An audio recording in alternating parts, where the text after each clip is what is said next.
mistérios.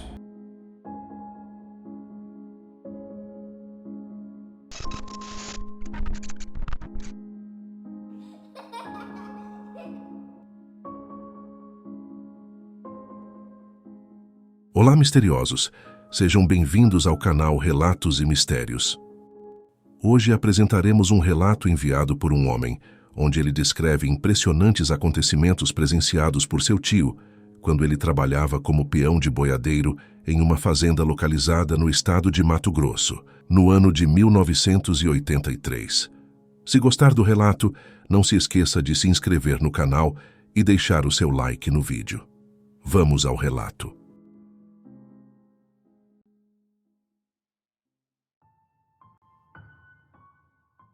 Meu nome é Eduardo, tenho 32 anos, e o relato que envio não é meu, mas sim do meu tio, irmão do meu pai, o qual atualmente é aposentado, mas sempre trabalhou com atividades ligadas ao meio rural. Na época dos acontecimentos que serão apresentados na história, ele era um dos peões responsáveis pelo manejo do gado de uma fazenda localizada no estado de Mato Grosso. Pedi autorização ao meu tio para relatar essa história ao canal, pois ela é tão impressionante que achei que deveria ser compartilhada. Como sou eu quem a escrevo, ela será transmitida com a linguagem que eu utilizo em meu dia a dia, mas serei extremamente fiel aos fatos e acontecimentos relatados por ele.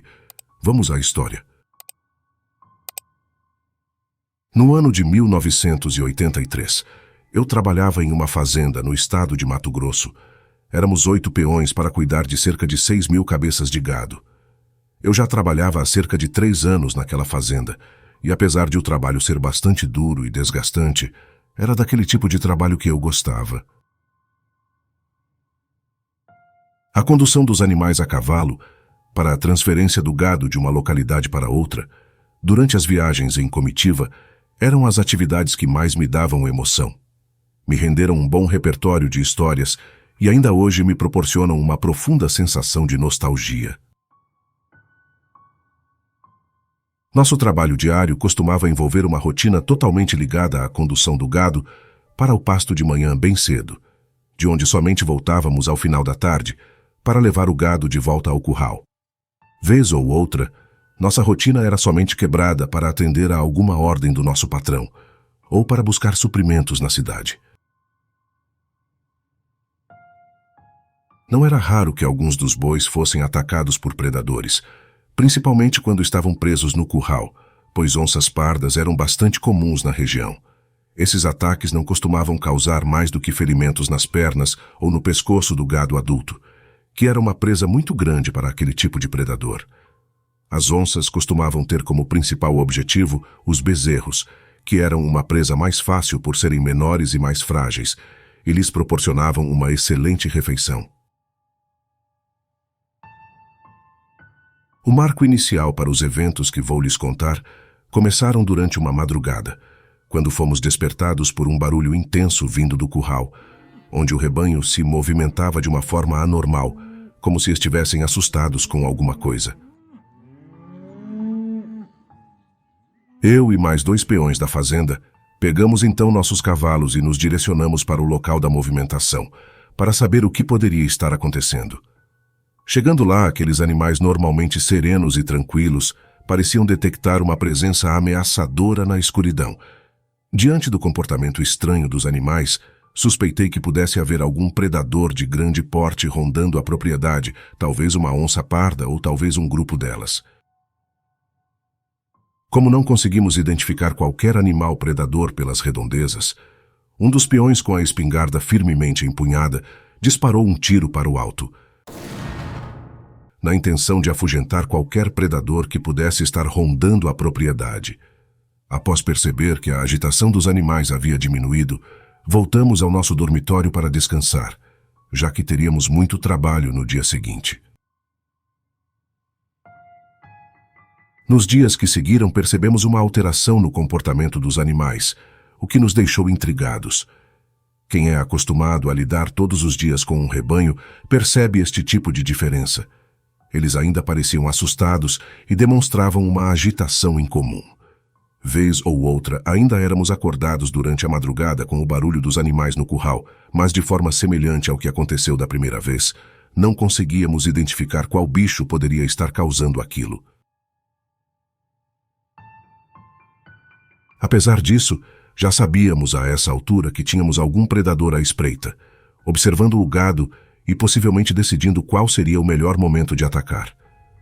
Decidimos então, pelas próximas noites, deixar nossas espingardas carregadas e alguns dos cavalos selados prontos para o uso, de modo que fosse mais fácil e rápido chegar ao local do rebanho para protegê-los no caso de algum ataque. Para nossa surpresa, mesmo com noites aparentemente tranquilas no curral, começamos a encontrar nos dias seguintes as carcaças destroçadas de bois adultos pela manhã, o que nos levou à conclusão de que não era apenas um animal que estava caçando na propriedade. Provavelmente aquele boi adulto havia sido atacado por um grupo de onças pardas, pois somente nessa hipótese conseguiriam dar cabo de um animal tão grande. Aquele tipo de ataque foi se intensificando na fazenda, até que contabilizamos 14 cabeças de gado mortos em um prazo de apenas 15 dias. Estávamos perdendo praticamente um boi por dia. Nosso patrão, ciente da situação e diante de um prejuízo considerável, determinou que uma ação imediata fosse tomada para resolver a situação.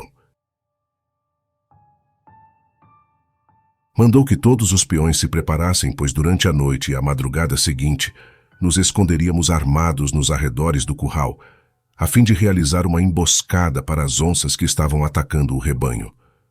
Nossa ordem foi para que surpreendêssemos os bichos quando eles voltassem para caçar, o que era praticamente certo que aconteceria na próxima noite devido à rotina praticamente diária de ataques. Tínhamos plena certeza de que a situação se resolveria naquela mesma noite ou durante a madrugada. A noite chegou e, como tínhamos combinado, formamos 4 duplas de peões e nos escondemos em locais estratégicos ao redor do curral onde estava o rebanho. Eu e o peão que estava comigo subimos em uma árvore, de onde era possível ter uma ótima visão do curral, pois toda a área da fazenda estava completamente iluminada pela luz da lua cheia. Também estávamos armados com revólveres e espingardas, devidamente municiadas e prontas para o uso, sob a orientação de que a primeira dupla que avistasse os alvos de nossa vigília agisse de imediato para eliminar aqueles predadores a tiros, e que as demais duplas, guiadas pelo barulho dos disparos, iriam ao seu encontro para auxiliá-los. A noite era banhada pelo brilho intenso da lua cheia, e eu, juntamente com o outro peão que me acompanhava, revezávamos entre cochilos e a vigilância do rebanho de cima da árvore, até que comecei a perceber uma movimentação estranha no rebanho, o qual parecia formar um círculo em torno de algo que inicialmente identifiquei como um boi caído com algum tipo de bicho preto com pelos brilhantes mordendo seu pescoço. Chamei então o peão que estava comigo, descemos da árvore e nos dirigimos rapidamente ao local onde tudo estava acontecendo. Ao chegarmos no local, presenciamos uma cena absolutamente assustadora. Um boi realmente estava caído no chão do curral, e de costas para nós, algum tipo de animal estranho e não identificado estava abaixado sobre o boi, o devorando com extrema ferocidade. Ao contrário do que imaginávamos, percebemos que sua aparência era completamente distinta do que reconhecíamos como uma onça parda. Mesmo hesitantes quanto à identidade da criatura, não podíamos perder aquela oportunidade. Então disparamos diversos tiros consecutivos de espingarda nas costas do animal. De maneira abrupta, ele se virou e ergueu-se diante de nós, revelando sua verdadeira aparência. Aquela criatura era completamente distinta de tudo o que eu já tinha visto em minha vida. Sua aparência era completamente aterradora. O animal era descomunal, exibindo uma pelagem extremamente negra e brilhante, com um fulgor anormal em seus olhos. Ele tinha certamente mais de 2 metros de altura, uma cabeça grande, maior que a de um boi, orelhas pontudas e um focinho alongado similar ao de um cachorro. Suas presas imponentes ainda carregavam vestígios de sangue do boi que ele saboreava. Sem hesitar, demos alguns passos para trás, tentando manter uma distância segura daquele bicho, e voltamos a desferir diversos tiros de espingarda agora em seu peito. Foi nesse momento que a criatura esboçou uma reação de que iria nos atacar, mas foi surpreendida com a chegada dos demais peões da fazenda, que seguiram o som de nossos tiros e agora também atingiam o animal com disparos. Lembro-me que toda a minha sensação de pavor foi substituída por um surto de adrenalina. Atingíamos aquele animal com tudo o que tínhamos, até que em dado momento a criatura caiu, exibindo uma respiração dificultosa pela quantidade de tiros que havia levado, sem demonstrar qualquer outra reação. Instantes depois, percebemos que ele estava de fato morto. Lembro-me que ficamos alguns minutos incrédulos, admirando o corpo daquele bicho que estava morto à nossa frente, até o momento em que o nosso patrão chegou montado em seu cavalo, pois ele havia sido acordado pelo barulho incessante dos tiros. Ao olhar para o animal, lembro-me de que meu patrão apresentou em seu rosto a mesma impressão de espanto que também demonstrávamos. Como se a existência daquela criatura não fosse impressionante o bastante, algo ainda mais inimaginável começou a se desenrolar diante de nossos olhos. O corpo daquele animal começou a passar por algum tipo de transformação ou metamorfose. Era possível ouvir um som de carne sendo rearranjada, seus pelos começaram a cair, até que aquilo assumiu a forma de um corpo humano.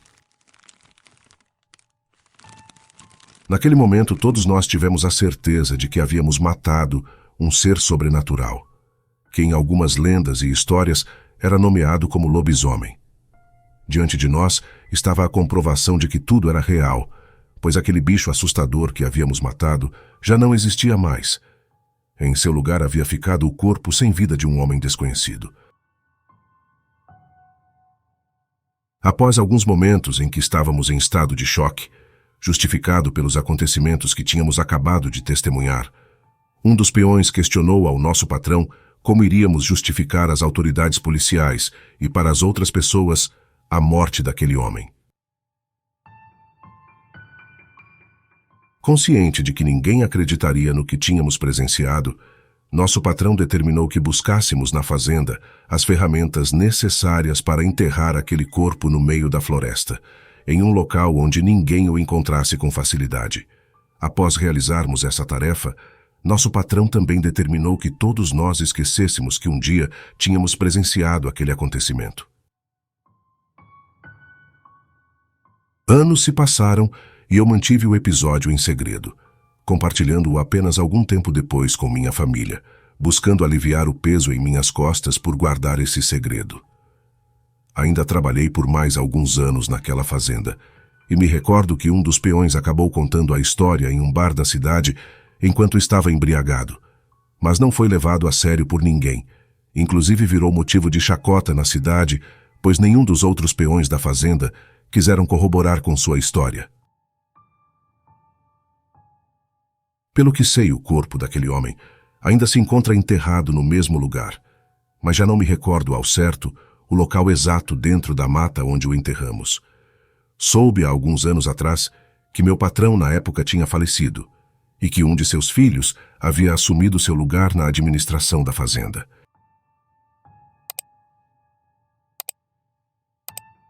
Termino dizendo que hoje possuo 72 anos e minha memória não é mais tão boa para guardar acontecimentos recentes, mas que ainda lembro de todos os acontecimentos daquele fatídico dia com riqueza de detalhes, como se tivessem acontecido ontem comigo, pois foi a experiência mais fantástica e ao mesmo tempo amedrontadora pela qual passei em minha vida.